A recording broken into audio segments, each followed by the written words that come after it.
ಕಾವೇರಿಯಿಂದ ಗೋದಾವರಿ ವರಮಿರ್ದ ನಾಡದ ಕನ್ನಡದೊಳ್ ಅಂತ ಒಂದು ಕವಿರಾಜ ಮಾರ್ಗದ ಮಾತಿದೆಯಲ್ಲ, ಅಲ್ಲಿಂದ ಆರಂಭಗೊಂಡ ಕರ್ನಾಟಕದ ಒಂದು ಪರಿಕಲ್ಪನೆ ಕಾಲಕಾಲಕ್ಕೆ ತನ್ನ ಗಡಿಗಳನ್ನು ಬದಲಿಸಿಕೊಂಡು ಕೆಲವು ಸಲ ವಿಸ್ತಾರವಾಗಿ ಕೆಲವು ಸಲ ಸಂಕುಚಿತವಾಗಿ ಬೆಳೀತಾ ಇತ್ತು.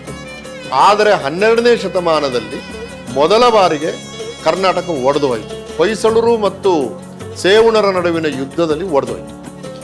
ಈ ಒಡೆದು ಹೋದ ಕರ್ನಾಟಕ ಮತ್ತೆ ಒಟ್ಟಾಗಲಿಕ್ಕೆ 800 ವರ್ಷ ಕಾಯಬೇಕಾಯಿತು. 1160ರಿಂದ 1956ವರೆಗೆ ಕಾಯಬೇಕಾಯಿತು.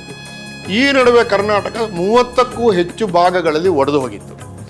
ಇದನ್ನ 19ನೇ ಶತಮಾನದ ಕೊನೆ ಮತ್ತು 20ನೇ ಶತಮಾನದ ಮೊದಲ ಭಾಗದಲ್ಲಿ ಜನ ಅರ್ಥ ಮಾಡಿಕೊಂಡು ಒಂದು ಕರ್ನಾಟಕವನ್ನು ಕಟ್ಟಿದ್ರು, ಏಕೀಕೃತ ಕರ್ನಾಟಕವನ್ನು ಕಟ್ಟಿದ್ರು. ಇದನ್ನು ನಾವು ಇವತ್ತು ಕರ್ನಾಟಕದ ಏಕೀಕರಣ ಚಳುವಳಿ ಅಂತ ಕರಿತೇವೆ.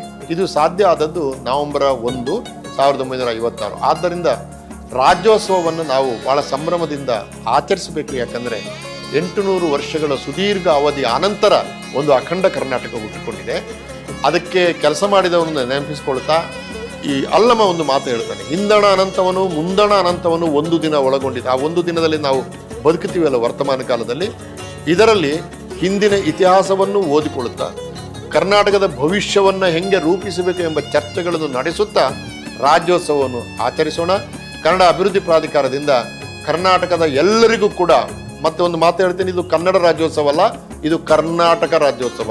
ಇದು ಕರ್ನಾಟಕ ಏಕೀಕರಣಗೊಂಡ ದಿನ. ಹಾಗಾಗಿ ಎಲ್ಲ ಕರ್ನಾಟಕದ ಜನರಿಗೆ ಕೂಡ ನಾನು ಕನ್ನಡ ಅಭಿವೃದ್ಧಿ ಪ್ರಾಧಿಕಾರದಿಂದ ರಾಜ್ಯೋತ್ಸವದ ಶುಭಾಶಯಗಳನ್ನು ಹೇಳ್ತೇನೆ. ಬಲಿಷ್ಠವಾದ ಕರ್ನಾಟಕವನ್ನು ನಾವು ನೀವು ಎಲ್ಲರೂ ಸೇರಿ ಕಟ್ಟೋಣ. ಮತ್ತಷ್ಟು ವಿಶೇಷ ವಿಡಿಯೋಗಳನ್ನು ನೋಡಲು ಮತ್ತು ಹೊಸ ವಿಡಿಯೋಗಳ ಬಗ್ಗೆ ತಿಳಿಯಲು ಈ ದಿನ .com ಯೂಟ್ಯೂಬ್ ಚಾನೆಲ್ ಸಬ್ಸ್ಕ್ರೈಬ್ ಮಾಡಿ ಮತ್ತು ಬೆಲ್ ಐಕಾನ್ ಕ್ಲಿಕ್ ಮಾಡಿ.